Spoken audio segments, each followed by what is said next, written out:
Good morning, everybody. We are going to wait about a minute or two to make sure everybody gets on board this morning, and then we will begin our presentation. So just hang tight for about another minute or so.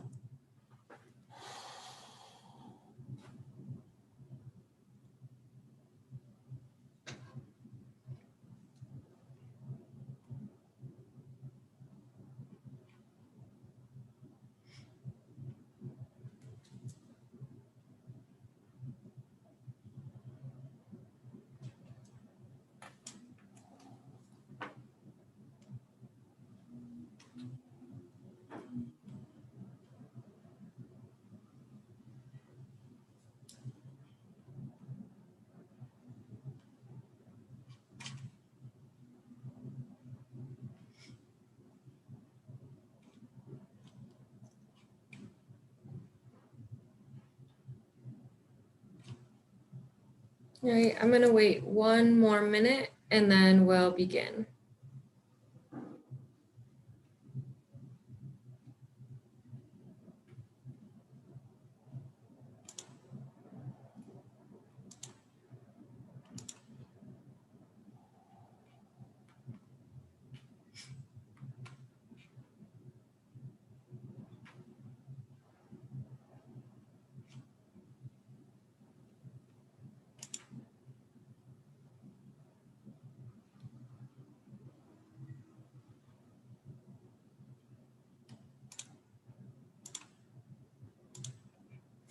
All right, good morning, everybody, and welcome to Automation Alley's Virtual Tech Takeover, hosted today by Kelly Services.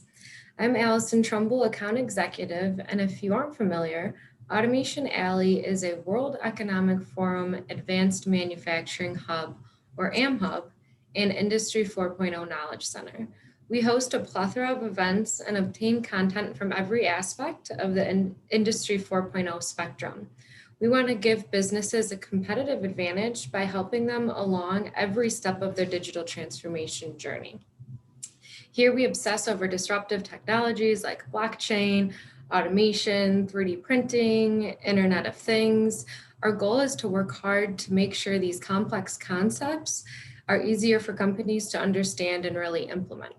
So today for our Tech Takeover or member-led Industry 4.0 focus session, the topic is going to be Facilities and Operations Resiliency Engineering, which couldn't come at a better time, right? So Kelly Services is a leading provider of talent across multiple sectors. They provide expertise and services for analyzing and improving plant operations. And this is just one of the many, many things they do. Today, we're going to be covering Kelly's Resilience Engineering product, or FORE they like to call it, and how it can help companies build robust operations through COVID and beyond. So this presentation is really for companies who hope to build resilient operations, create COVID-safe environments, and get employees back to work safely and soon. So before I dive too deep into the details, don't forget at the end of this presentation, we will be doing a Q&A, and you actually have two options to ask questions. You can type it in the Zoom chat bar, or at the end of the presentation, you can raise your hand using the function, and we will actually turn on attendee mics if you'd like to verbally ask the question. So keep that in mind for the end of the presentation. And I am pleased to be joined this morning by our speaker, Richard McCullough, Facilities and Operations Resiliency Engineering Principal. Thank you for joining me this morning, and the floor is yours. Great, thanks, Alison. Appreciate it. Good morning, everybody. As Alison mentioned, my name is Rich McCullough. I work for Kelly Engineering, which is one of the business units of Kelly Services. And today I'm here to talk to you about facilities and operations resilience engineering. Alison did a pretty good job, great job, in fact, describing what it is. So if you give me a minute, I'm going to share my screen, pull this up. Right, so everybody can see that. So again, thank you to Automation Alley for having us on, and thanks to everybody for joining. My name is Rich McCullough. I am part of the FORE team, which is a new team that has been set up by Kelly Engineering as a consulting service to help companies respond to COVID to get people back to work safely, and then build in future resilience to avoid disruptions or minimize impact of disruptions going forward. So the product is called FORE, which is an acronym for Facilities and Operations Resiliency Engineering. To some of you who are out there who don't really know what Kelly is or who Kelly is, I certainly did not have a full understanding of who Kelly was before I joined. I was under the impression that they were purely a talent providing company, providing talent services in terms of temporary labor, maybe permanent fills, et cetera, but it's much more than that. And I hope to explain that in the next couple of slides before we get into the product, the FORE product after that.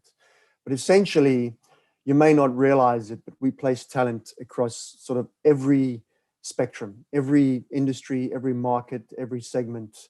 There's talent. If it's not someone working in food production, it's someone working in a scientific lab. If it's not someone in a scientific lab, it's a replacement teacher or someone cleaning the schools, the custodians cleaning schools.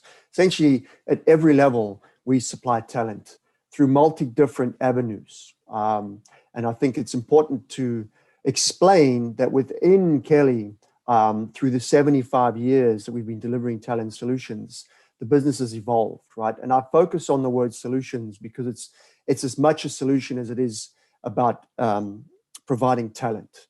So as I said, my interpretation, understanding of Kelly, when I started with Kelly, which was about 6 months ago, was that it was mainly a talent provider.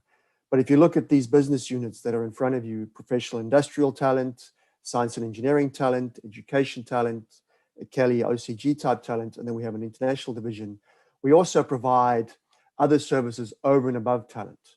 We provide operational support, managed business services. We're a managed service provider where we can provide contingent labor, payroll outsourcing, various other types of solutions to helping companies progress and produce.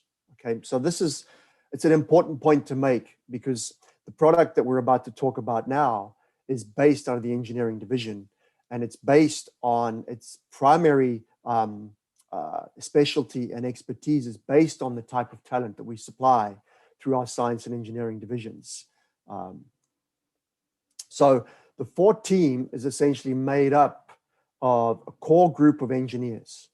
And the idea is that those engineers will work out of our BPO group, which is essentially our business process outsourcing group, which is a group that is used to provide operational support and actually run operations for some of our largest clients. So we have implemented operational business units within some of these clients where we run actual operation processes, whether it be manufacturing, producing, production, whatever that might be.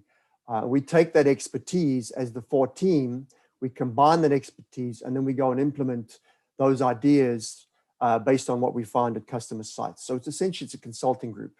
And the core team is made up of, like I said, industrial engineers who have a broad range of experience. Okay, there's about 60 plus years of experience between the core team, and then we bring in instantaneous support as we need it.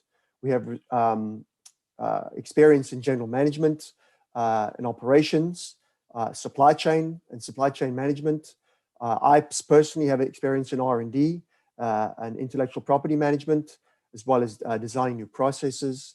And being a team that has general management experience, we've also run facilities, put in capital equipment, and most importantly, run EHS type programs, right? Being responsible for EHS, which is an important aspect of what has transpired through the impact of COVID, right? Most of what we've seen through COVID has been the impact to the people resource, the human resource within environments, whether they be factories or businesses or banks, et cetera, et cetera. Between the team, we have serviced most of the OEMs in most of the large industrial sectors, whether it be chip manufacturing technology, medical device manufacture. I personally have a lot of experience in aerospace, automotive, oil and gas, and mining. And we have people on the team that have consumer electronics experience as well.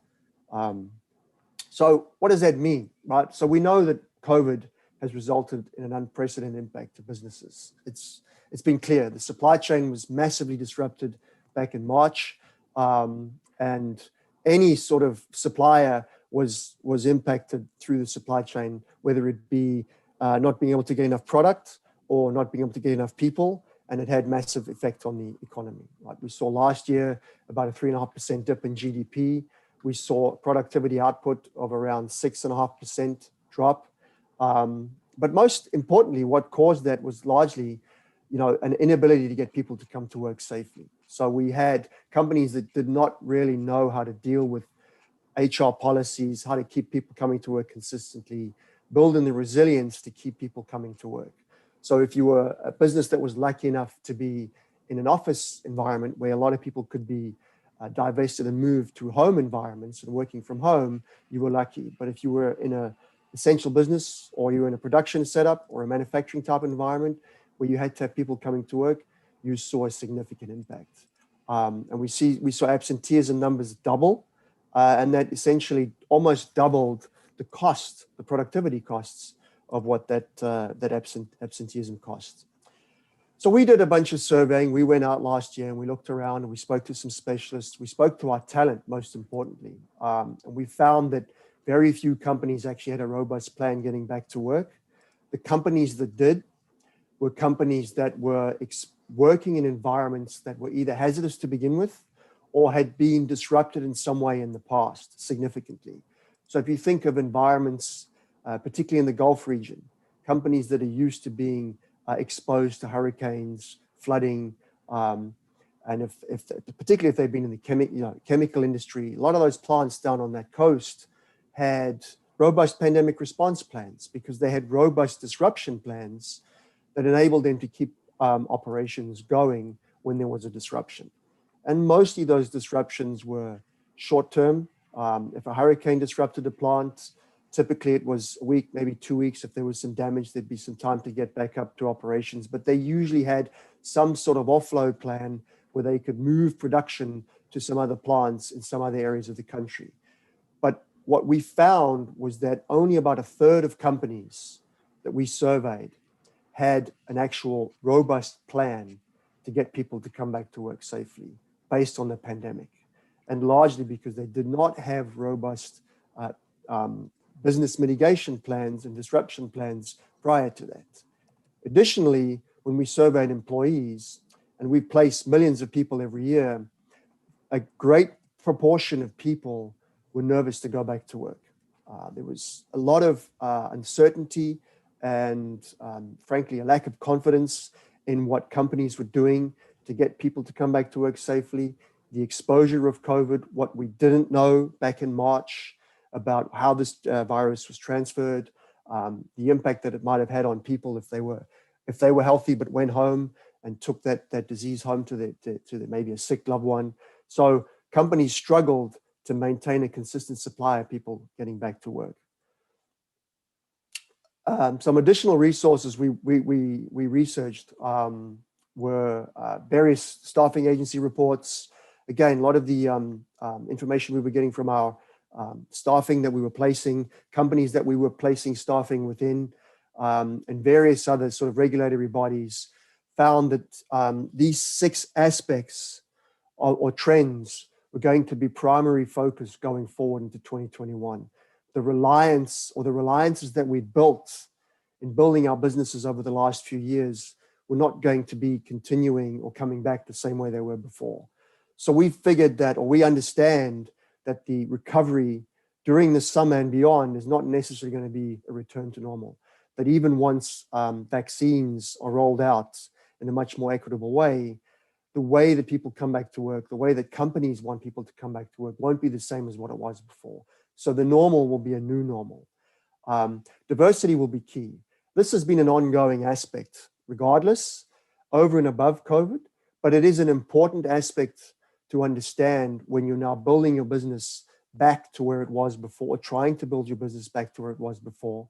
We saw what happened last year with all of the Black Lives Matter movements and all of the inequities that were in society, particularly the economic inequities that were highlighted and enhanced by the impact of COVID. So diversity is going to be key going forward. Another important aspect to understand is resilience. If you look at any sort of environment right now, if you think about resilience in schools, we talk about emotional resilience in children. So the term resilience is an important point to make, and I'll get to a description about it in a little while. But companies are going to want to build resilience into their future operations. They do not want to be caught in a situation where they cannot maintain consistent operations. So we know that Kelly has a fairly robust engineering background. I think we are the number 4 engineering placement company in the country. And resilience engineering is a component of what we can offer. Another aspect of what's going to be important about 2021 and beyond is going to be accelerating our focus on digitization and the Industry 4.0. And as Alison alluded to at the beginning of the discussion, this is what Automation Alley is all about.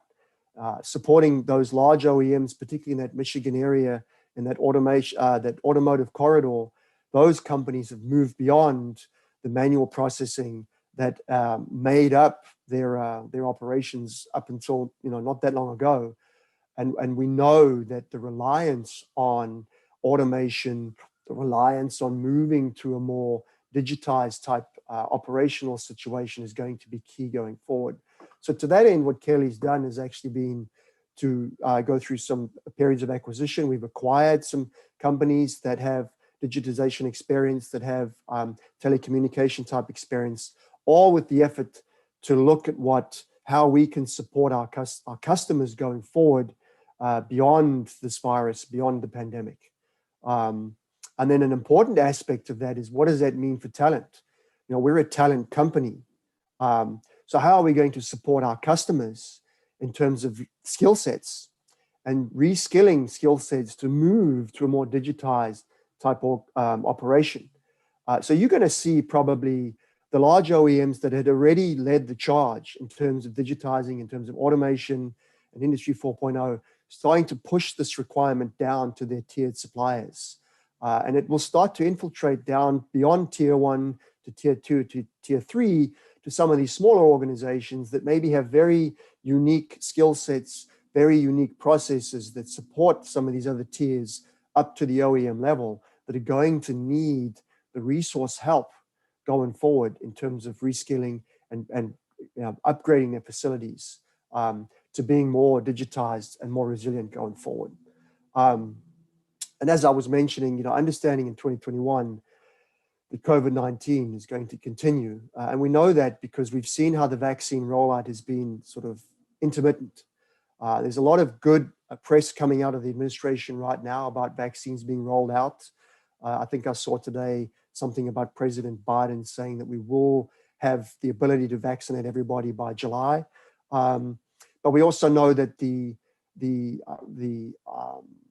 vaccination rates will be different to the vaccines. You can talk to many people. If you talk to 10 people, for instance, you might get 3 people out of that group of 10 that are uncertain and frankly lack confidence in getting the vaccine itself. So when we listen to what scientists are saying about what herd immunity looks like, it might be a while before we get to a point where we think that things can go back to a sense of normalcy, where people are getting on planes at the rates they were before. And by doing that means that the aerospace industry will start to pick back up again. The oil and gas industry will start to pick up again. So it has this large effect on when things can go back to normal. But it's important to understand that getting people back to work is not necessarily going to look like what it looked like before. How we have people interact in the office and congregate when they're in factories and transfer ideas and transfer work and material handling type applications as they move a product through the floor is going to be a little bit different. So Kelly is rolling out this business unit or this product to try and help these companies get ahead of that going forward. Resilience will be key going forward for these companies. And supply chains are going to be an important aspect of how companies can maintain continuity in the future. So the product itself has been designed to be fairly scalable, right? So we understand that there's 2 aspects to the recovery from COVID.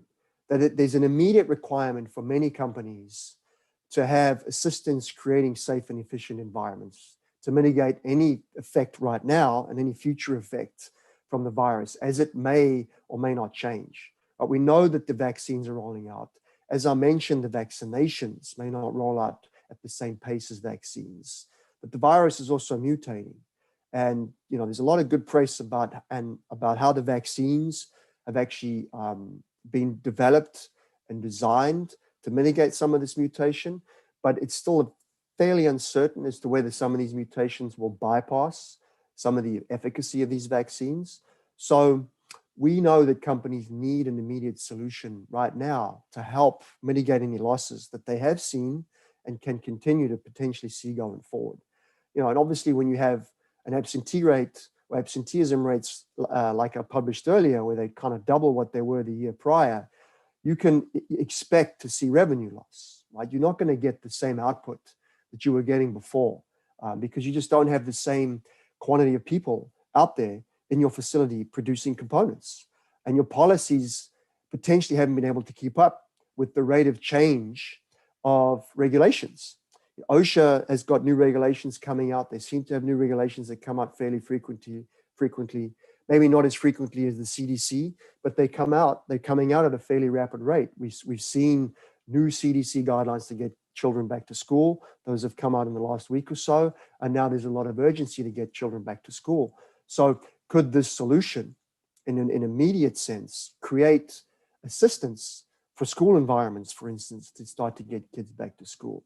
Could we take the expertise we've learned in our industrial and manufacturing environments, take that engineering expertise and apply it to schools to help them get to a point where they can get their kids back to school confidently and have teachers not worried about going back to school? So there's this immediate requirement that we believe we can fill with this product. But then ongoing from there, it's, well, how do we stop this from happening again? If I'm a general manager of an organization or a company that's producing components, how do I have the confidence, build confidence into my operations going forward to ensure that if something happens in the future, I can maintain operations? So based on Kelly's position in terms of how it applies its talent base and supports companies with supplying talent and supplying managed services, could we take some of that expertise from a consulting perspective and go into organizations and use what we've learned by building and reinforcing their COVID response and getting people back to work safely and building a much more resilient environment? Can we use our talent? Can we use our technology? Are there technological solutions in terms of how you manage people when they're on the shop floor? And some companies have started to roll that out, particularly some of the larger corporations and the larger OEM type companies have deployed over recent years much more technological based solutions to control job costs, to control time tracking, how people move across the floor, where a job might be or where a product might be at any given point in time. Could we take some of that and evolve that, take that technology and the experience we've gained and infiltrate that down through some of the tiered suppliers, these smaller type organizations that support these larger OEMs? So, it's a scalable process. The delivering of the consultative expertise, I think, will be key going forward, because we will be able to help build resilience so that any impact going forward will be minimized. So I think before I go any further, it's important to sort of give you an explanation of what resilience is the way we understand it from a business operational perspective. There's many different applications of the word resilience. I mentioned some of those earlier at the start of the discussion. We talk about mental resilience. We talk about emotional resilience when we're talking about people that are at home and the procedures or the processes they undertake on a day-to-day basis just to stay in a happy state of mind. The same thing with schools. I've personally seen the impact of my children not being at school at all. They haven't been back to school this semester at all. And you see the emotional impact and the social impact that has. But from a business perspective, right, what do we understand resilience to be? And we understand it to be the ability of an organization to absorb, adjust, and adapt functions and optimize the deployment of all resources to ensure continued operations through periods of of disruption, really, but also unexpected opportunity. I think it's important to say that because you might recall that back in March and April, particularly here in the New York area where I am, PPE supplies were short. You could not get PPE product anywhere. Masks were actually ill-advised by the CDC early on.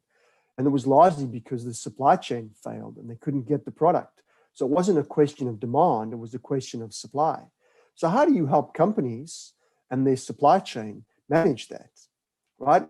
So the whole idea of resilience is to build in processes that can minimize that impact when it happens and reduce the time it takes for a company to return back to normal operations. As an example, look at what's going on in Texas right now. We've seen this Arctic plunge come down all the way down to the Gulf, and you see Texas, down in the sort of single digits in terms of temperatures, 150 million people without power. Obviously, there's a problem with the power grid down there, and the planning that went into sort of what that demand would look like was maybe not where it needed to be. So there's a question of resilience there that maybe something like this could help with. So when you think about resilience engineering, we think about how we can use our expertise and our talent to develop people, processes, protocols, and infrastructure to diminish or eliminate these impacts going forward. So what makes Kelly unique, right, because it's a talent company, is we have access to talent across the whole spectrum. In one of the earlier slides, I mentioned that it might be that we are filling a water bottle or an energy drink bottle in a plant. We also support talent in warehousing environments. We support scientific endeavors. We have people that we've placed that are actually working on vaccines right now. We have placed epidemiologists. So we have access to all this expertise that we believe we can use to create fully managed and outcome-based technical consultation that we can then take into enterprises to build the resilience that they need. So if you think about it, it's an instantaneous solution to a current problem that a company might have in terms of COVID, building upon that, using technology, using our expertise and experience to then build with resilience in going forward so that they don't get disrupted in the future. So I think supply chain and compliance are going to be very important going forward. But also, how do you diminish or minimize the reliance on the human resource and coming into the building every day and potentially being exposed to viruses and pandemics going forward? So are there things we can do from a digitization or an Industry 4.0 perspective where we can essentially provide a comprehensive solution? That's the key. It's about a solution. And it may involve the application of talent and the application of supplying people, but it may also involve applying technology, devices, and other types of expertise as well. So the process is scalable, and we've typically designed it to be fairly tunable to the environment, adaptable to the environment. Typically how we do it is we do an assessment. So we've created a proprietary tool where we go in on site and we do a comprehensive gap analysis of what the current resource deployment is within a facility and how they are utilizing their safety protocols and benchmark that essentially to what we understand about the local regulations and about the best practices. So if you imagine that we are applying this to multiple organizations across many spectrums, we are seeing many different ways in the way that companies are creating a response, creating solutions, whether it be something that we've advised them or what we've learned as we go into those environments. So we can take those best practices, compare them to relevant regulations, and look at how those are being applied or could be applied within your environment. So essentially, we can benchmark your environment, compare it to where it should be, and then provide a concise, quantifiable solution for you going forward, right? And then we can scale it from there and actually implement the processes, implement the outcome based on what we find. So we can collaborate with your teams to implement those best practices, the technology that we find might be applicable in the situation, and then also the facility upgrades, right? It's important that people are going back to work, but also as important is that the people are within an environment from an infrastructure perspective that's safe. If we think about ventilation, for instance, we've learned over the last 9 to 10 months that the most efficient way that this virus spreads is through breathing, through ventilation. Less about touch points, more about the aerosol nature of the virus. So masks important, but how the virus moves through ventilation systems is key. So we look at the facility, we look at how it's ventilated, et cetera, as an example, right? But the key is to get your people back to work safely and consistently and with confidence. Remember, I said earlier that many employees lack the confidence to go back to work. What we have seen is that in the early days, companies reacted to the virus and they implemented protocols, they implemented procedures, but virus spread was still pretty prolific and people got sick, they took it home, they made people at home sick, and it transmitted that way. So there's not a whole lot of confidence to getting people willing to come back to work. So it's about building that confidence back in so that you as an employer or you as a corporation can go back to your employees and say, look, we've had this independent analysis. They are keeping abreast of the latest regulation changes. They know what the best practices are. We're implementing these best practices. We believe this is a confident process to get you back to work. And then from there, we can build in the consultation type module where we build in resilience. And it's about developing a robust plan through engineered upgrades to keep your operations going. So we can look at the production layouts, we can look at flows, we can look at how inventory is managed, particularly look at your supply chains, how product is moving. Are there things we can do in terms of localization, regionalization with your supply chains, all with the point of keeping production flowing and keeping product moving? The FORE assessment is essentially, it's a comprehensive benchmark of current state, as I mentioned. We have 6 categories that we have standardized, where we look from a very high level perspective at what the corporation or the company is doing at a site level, and we benchmark it and essentially create a quantifiable number that gives you confidence. Say, this is not a subjective assessment. It's not a feeling about whether you're going to be compliant or not, or whether you're going to have consistent problems about getting people to work reliably or not. Quantifiably, we can say that your planning is where it needs to be, your communications are where they need to be, the way you disinfect, the way you deploy your PPE, store it, train people on how to use PPE, the way you have people enter and exit facilities is compliant or it isn't. So we have standards that we've created based on the assessment. And as I said, they're numbers. They're not subjective. So it's an easy tool for us to generate for you as a company to say, look, you get a score of 60 out of 80, you're above average, or you get a score of 20 out of 80, you're well below average. And if you look at these categories, we can quickly identify where the weaknesses and gaps are within your system. And we can target the solution based on where those gaps are. So if we need to add custodial support, for instance, to help with cleaning or janitors, or we need to add more sort of monitoring, EHS, more EHS compliance, or that sort of aspect of the operation, we can do that. This is just an example of the dashboard. So essentially we've created a dashboard that quantifies, as I mentioned, what the product might look like, what the outcome would look like if we were to do the assessment, and it creates a score. And it's easy to identify the gaps and the weaknesses based on the categories we look at. Within each of those categories, there's multiple questions that a FORE assessment or an assessor will look for or look to answer when they're on site. And they'll typically do that on site. They'll do that by interviewing local stakeholders, whether they've been EHS, management, operations, whatever they might be. And then we can create the score. And one of the nice aspects of the dashboard is if you've got multiple sites and you find inequities at some of those sites.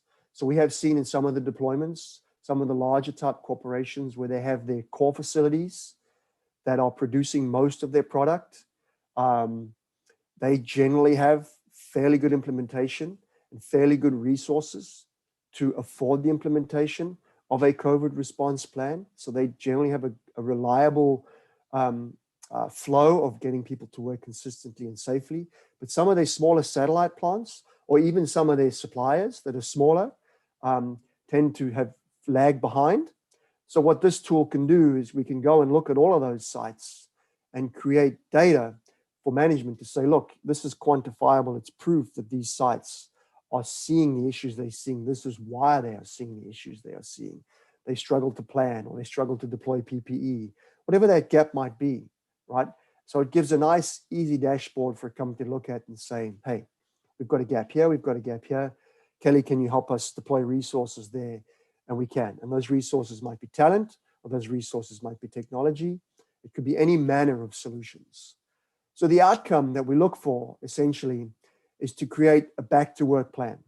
And you might find that companies have back to work plans as they exist right now.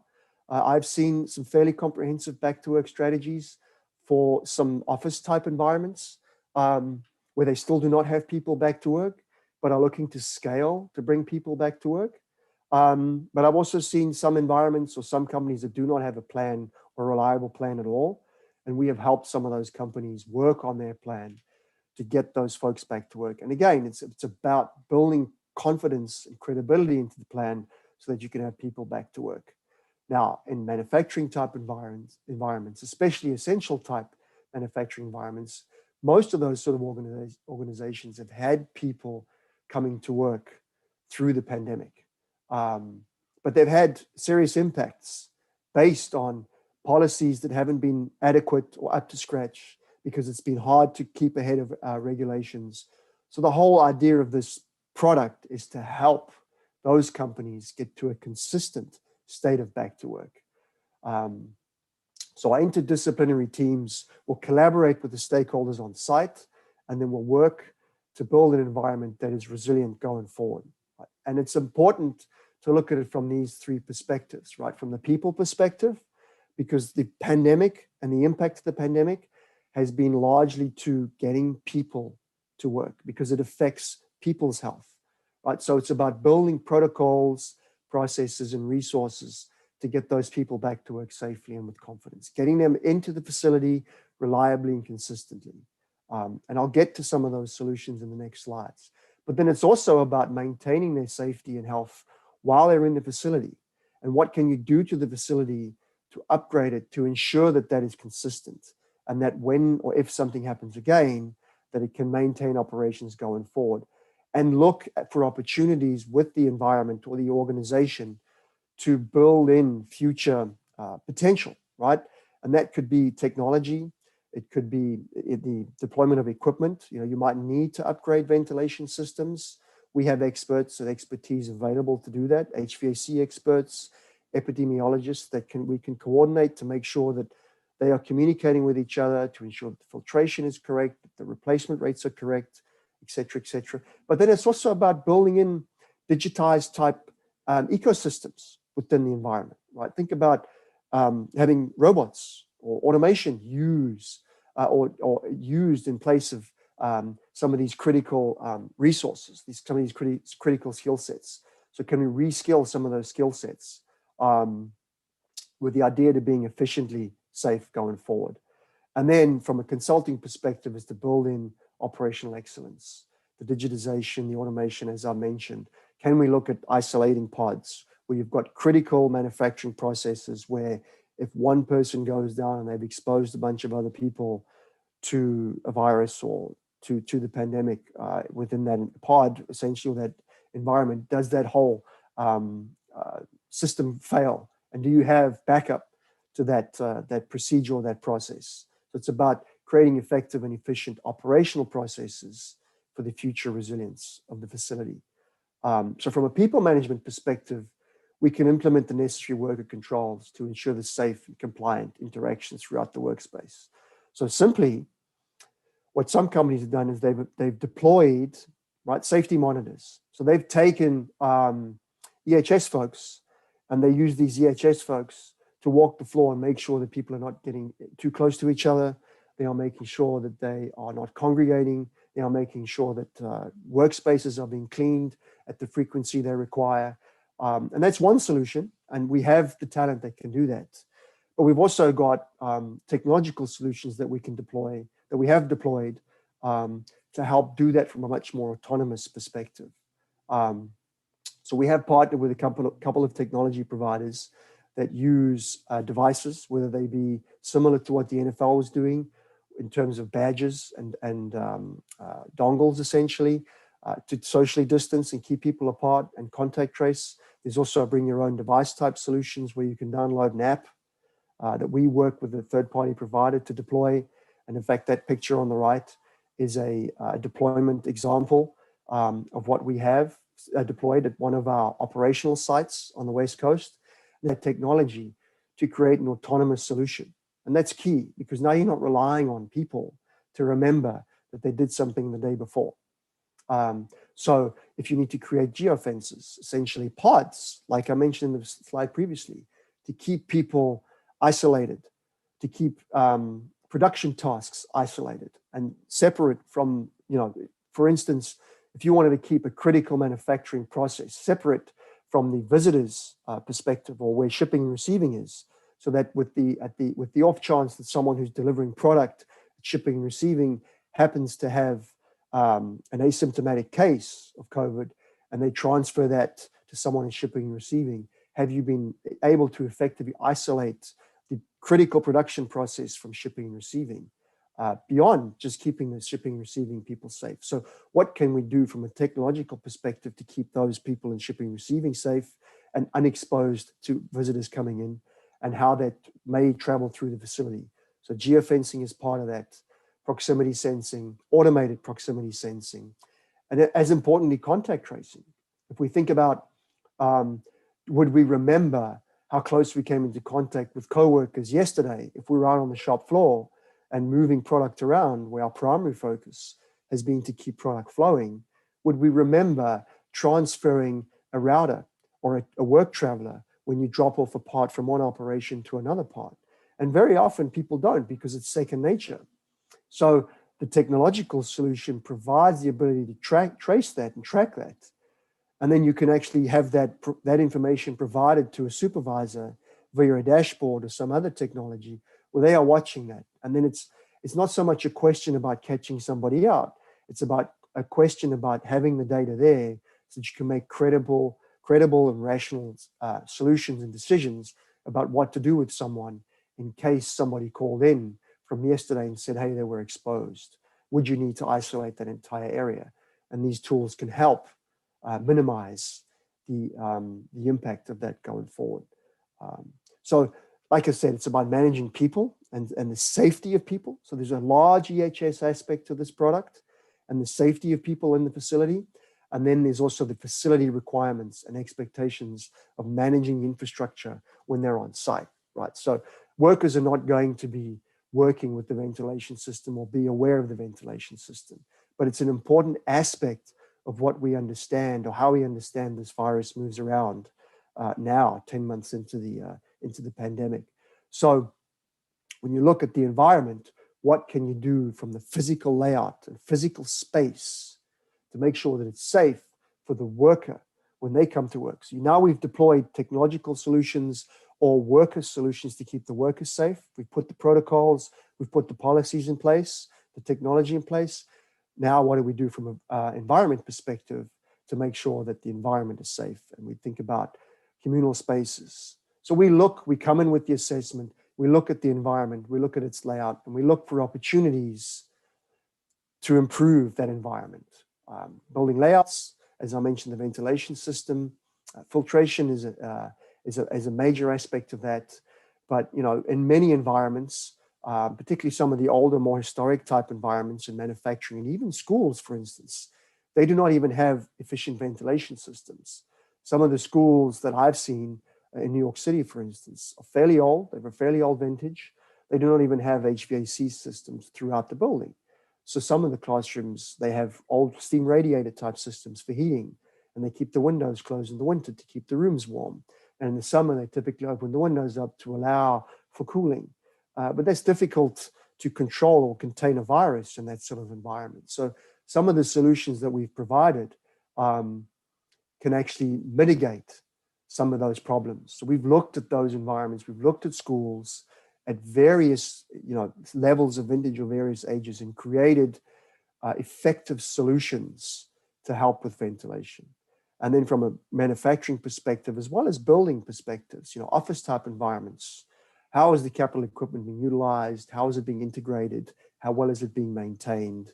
We can look at all of that using our facilities engineers and our facility specialists. And then from a disinfection perspective, what are the protocols that are in place to keep people safe, keep people, avoiding having to touch equipment, touch areas where somebody may have potentially transferred the virus. And a simple example of that would be shared equipment. If you have a robotic environment where you have multiple robots that are running processes, typically those robots have teach pendants. And if you have a day shift and a night shift, as an example, you might have a guy on day shift who's touching that touch screen on that robot control panel pendant, programming. Then he puts the pendant down at the end of his shift. He goes home. Next shift comes in. They then touch that equipment. Very simple things, but you'll be surprised how quickly and easily people forget to sanitize between those shifts.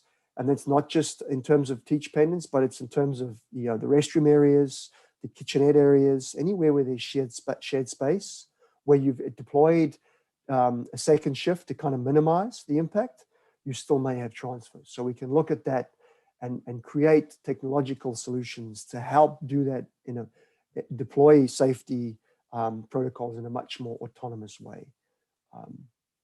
And then from a consultative type perspective, right, this is the core to the product fundamentally, right? So we've come into the building, we've assessed your current COVID response plan, we've looked at what you're doing from a virus perspective, how safely people are moving through the floor. We've built in the protocols, the policies, the procedures to manage those folks when they're on site, to make sure they're safe, to make sure they're not coming in too much contact with people around them. And if they are, that you can contact trace, et cetera, et cetera. We've then deployed effective solutions to keep that environment safe. But now what can we do to ensure that that organization does not see an impact like this in the future? And that's what resilience engineering is all about from Kelly's perspective. It's understanding that the future post-COVID-19 normal will be different to what we saw in the past, that our specialists will collaborate with the stakeholders on site, whether they be at the management level, at the supervisor level, at the shop floor level, whatever that might be, to define and implement the strategic improvements to ensure the future continuity. And it's important to use the word strategic, because this is going to be a longer term engagement. It's about defining what their strategy might look like, partnering with that management team to understand where their weaknesses and gaps are based on what we've assessed prior, and find those gaps, fill those gaps with our solutions so that they have a strategic solution going forward. Right, so we deploy the expertise in these sort of areas as necessary. And I've alluded to these in previous slides, but ideally, you're looking at what can you do to make the environment more autonomous, more digitized, and do with the skill sets that you currently have in-house that may be more manual, to reskill those folks to be able to operate in that sort of environment. We understand that Industry 4.0 is primary going forward to a lot of companies.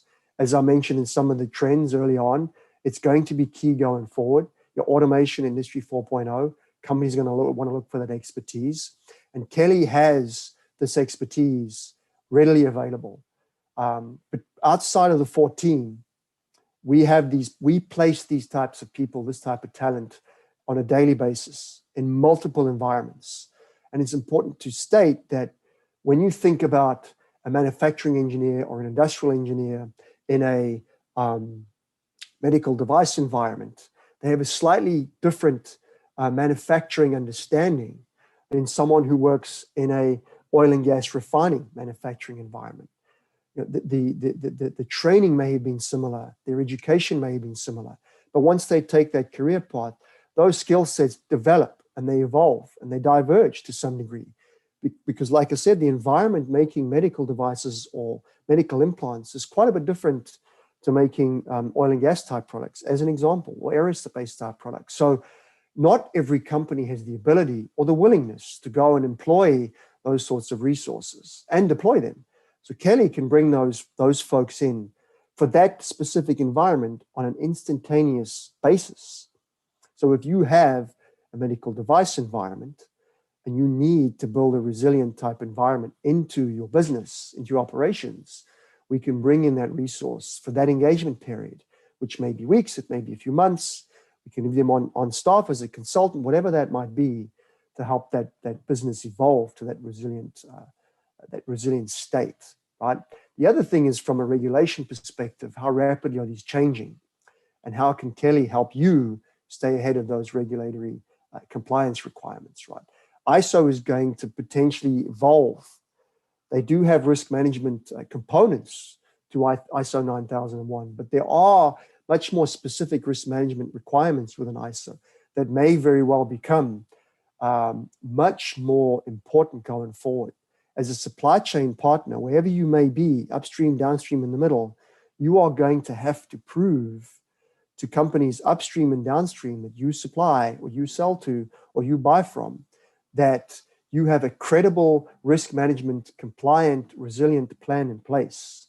Companies are not going to want to work with other companies if they fear that they will have interruption going forward. So compliance is going to be key. So we have risk management professionals we can bring on site to help build the strategic risk management plans and compliance plans going forward, and can even work with you to go to your suppliers to develop your suppliers to be more compliant. Because it's almost pointless, if you think about it, to be compliant within your own world, have a resilient plan within your own world, if somebody upstream from you cannot supply your product, or somebody downstream from you cannot pay you for the product you've delivered because they went out of business. So we can help with that. And then from an operational and production perspective, we use industrial engineers to help with actually building resilience into operations. So we look for efficient opportunities, right? Effective opportunities to not only build in efficiency, but to build in some sort of redundancy. There was a large drive in previous years over lean management and continuous improvement. And really the focus of continuous improvement was to reduce cost, was to make the production environment efficient at getting product out quickly. What we've seen through COVID, through the pandemic, is that impact of having just-in-time inventory controls, inventory management systems, you ran out of product or people ran out of product, they didn't have the ability to produce parts. So we can look at those setups and maybe look at how your supply chain supports those, look at what your production lines are doing, where they source their product from, their critical resources from, and help build in local strategies, regional strategies to make sure that you have redundancy built into getting the product you need to keep it flowing. So this is for the last slide. Really, it just highlights the benefits of the product. I think it's important to not, I don't think I can overstate the benefits of this product in terms of where it can help you financially. We saw the impact of many companies in the last 9 months. I personally have friends who lost the business. The company that I used to work for, they had actually multiple facilities that actually had to shut down through the virus. Some of them came back online. Some of them actually shuttered permanently. We all know of stories of where that's happened. So the financial impact was sort of very, very definite for those sort of environments. But other companies saw a much less definite impact to their finances. But it didn't shut them down, but they did see disruption. So we've built the product to be scalable. So from a financial perspective, your investment can be scaled.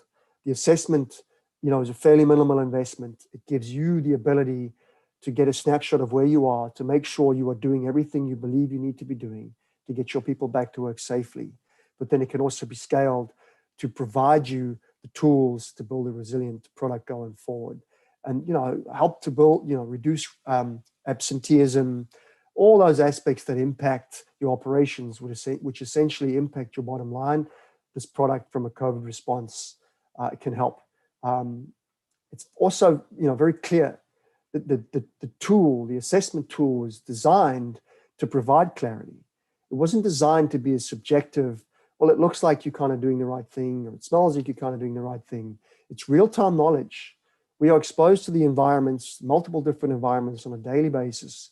We know what our customers are doing. The hundreds of thousands of customers are doing, what they are doing well, what they are not doing so well. We know what the regulations are, so we can benchmark your environment based on what all that expertise, what all those companies are doing. So it gives you clarity, right? It identifies a clear path to navigate you through the complexity of things that are always changing, expectations that are always changing. It's scalable. The immediate COVID response and the assessment can be the level of the engagement that you require. And we may find that where you end up with your assessment and your FORE score is good enough.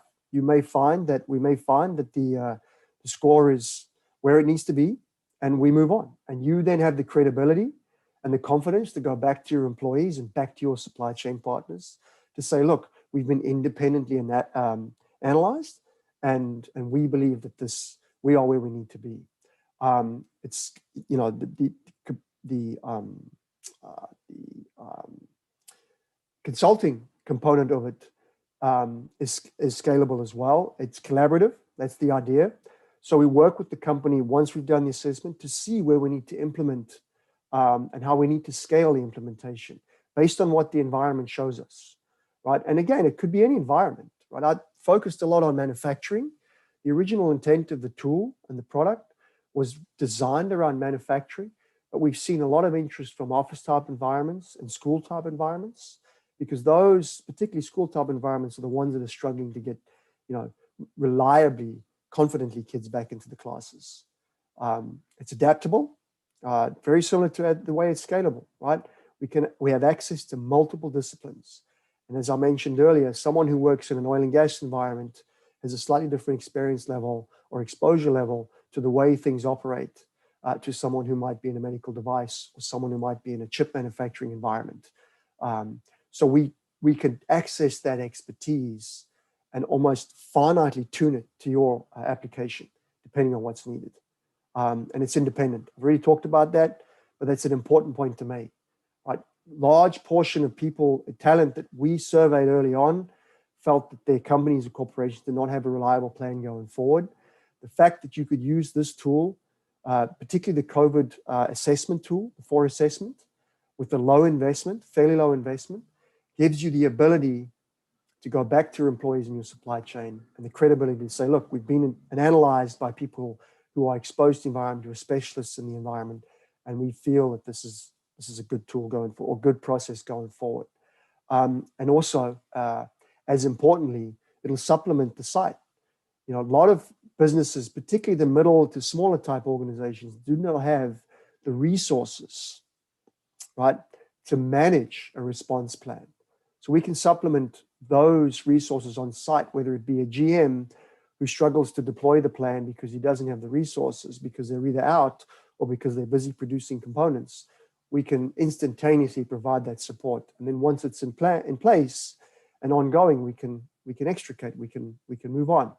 And then from a technology perspective, I think it's important to understand that going forward, technology and the deployment of it is going to be key. And Kelly is really at the forefront of understanding how technology can be adapted for these solutions and how it can coexist with talent. Because without the talent, you're not going to deploy the technology, essentially. But you have a large workforce, manual workforce out there that is going to need to be reskilled and adapted to work in a much more technological environment. And that is going to be key going forward. It's the way to diminish impacts going forward. So that's really my last slide.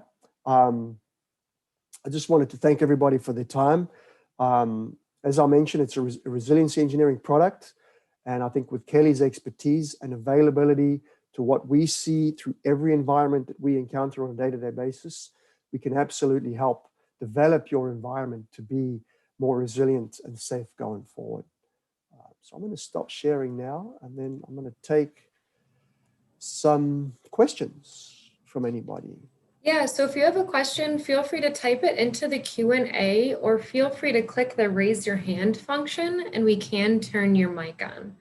So there's two options, and I'll actually start it out while people are asking questions and such. And I guess my first question is, what about essential manufacturing businesses that have managed some degree of operations through this whole COVID process and everything that's been going on? Are there still benefits to them? Absolutely. Yeah. So actually, as an example, I was with a different organization when the virus started. It was a manufacturing environment, in oil and gas and aerospace. And we were mandated to get people to work. We were mandated by customers and by a corporation because we were a critical energy provider, supporting energy providing companies. But we struggled. We did not have the right policies in place. We didn't really understand what the impact was going to be. So we have seen that even though companies have had people coming back to work, we have seen high absentee rates continue. And we've seen companies struggle to define what the policy needs to look like to ensure people coming back to work. So, how does privacy play into this? What can you really question about an employee's inability to come to work? Even if they don't test positive, are you going to be asking them for a positive test? Can you cross that boundary? Can you cross that line? Some companies struggle with that. We have seen various different ways that that's deployed and how companies are doing it. Additionally, a lot of companies out there, maybe not so much the larger OEM type companies where there's a large corporation with significant financial backing, these smaller tier one, tier two suppliers aren't even aware that there's technological solutions out there to help manage traffic flow within an environment. So if you basically say you're a casting company, right? And you produce, castings for aerospace components, and you supply a tier one supplier who's supplying maybe Boeing or one of the larger OEM suppliers, but you're a 50,000 square foot facility and you've got 200 people on site, and they're all very specific skill sets. The equipment is very capital intensive, and you rely on those skill sets to understand how to operate that equipment. You've had to go out and mandate a plan and cobble together a plan and band-aid getting people to work within these policies and situations. Could you essentially deploy technology that you may not even be aware is out there, where instead of having to rely on remembering that someone contacted someone yesterday or they got too close, the technology automatically says to a supervisor, hey, these guys or these folks in this area, they were all working together yesterday. I can see that they came within 6 feet of each other 15 times during the day. That exceeds the CDC requirement of, I think, 15 minutes within a 24-hour span. Oh, and one of those people tested positive. It automatically contact trace. It gives you the credible tools that say, hey, I know that these people now have to isolate. Or I know that these people don't, because the tool tells me that they didn't come into contact with each other. So that's one aspect of how it can help, particularly companies that have been engaged in getting people to work consistently going forward. So would you say that's what the new normal looks like? I think it all depends on how well the vaccine gets rolled out. So I mentioned earlier that there's a lot of differing perceptions and opinions. Right? A lot of it's about opinion. Depending on where someone falls on the spectrum in terms of what they feel about vaccines and vaccinations, you're going to get a different answer. So, without trying to express an opinion, what we do know is that it's uncertain right now, and that the numbers that I've seen equate to around 65 to 70% of people will take the vaccine when it's available. But we also know that based on science, the Faucis of the world, the epidemiologists and virologists of the world, that herd immunity will happen at around 75 to 80%. Where that gap is between the 80% and the 65% is going to have an effect on how quickly we can get things back to normal. As we learn more about the virus, we'll learn about how better to deploy the solutions that we have going forward. So I would expect, honestly, that the new normal will be that anybody who works in a office type environment will not be forced to go back to work this year. They will, there'll be maybe an occasion where people want to go back, and maybe they'll scale people back in, but they won't necessarily, if you don't have to be back at work, they won't. So the companies are continually evolving their back to work plans for that. But we talk about the essential type businesses where people have to be within the facility. The technological solutions, certainly for this year, or the COVID type response solutions that FORE can provide will be necessary at least into 2022, possibly even beyond. But then once people get vaccinated, and provided that mutations do not resist the vaccinations, we'll start to sort of see a different norm, a normal similar to where we were last year at the beginning of the year, next year. But I would say that if companies are sharp and they've done their homework and they've used FORE products like this, they will have built in a process so that if it happens again or the virus mutates, they won't be impacted the same way. And that's really what the consulting portion of this product is about. It's to help to build that resilience going forward so that it doesn't happen again. And speaking of that, it looks like we have a question regarding the assessment. So the question is, given an idea as to what is the duration of the assessment period for an office building? So they're looking to understand how quickly a plan could be created and executed. So it's fairly quick, honestly. It depends on if there's a plan in place. So typically how the assessment works is we use the FORE team, the primary team, to engage with the account. We talk to the stakeholders. We can do sort of preemptive interviewing and review any existing back to work plan they may have prior to us going. And typically we like to then go on site and review the site to make sure that the capital equipment that's deployed, to make sure we understand what the physical spaces look like. We spend a couple of days on site. So if the office is, let's say it's a 50,000 square foot office facility, and it typically houses 200 to 300 people, you could estimate in our experience that we would be on site 1 to 2 days. We'd probably be engaging with the account 1 to 2 days prior to review the pandemic or back to work plan that they have. Interview any stakeholders we can prior to getting there so that we minimize our exposure when we're on site, but fundamentally spend the 2 days on site looking at what is important about the facility itself. And then we go off site, we create a plan. So it takes about a week, long story short.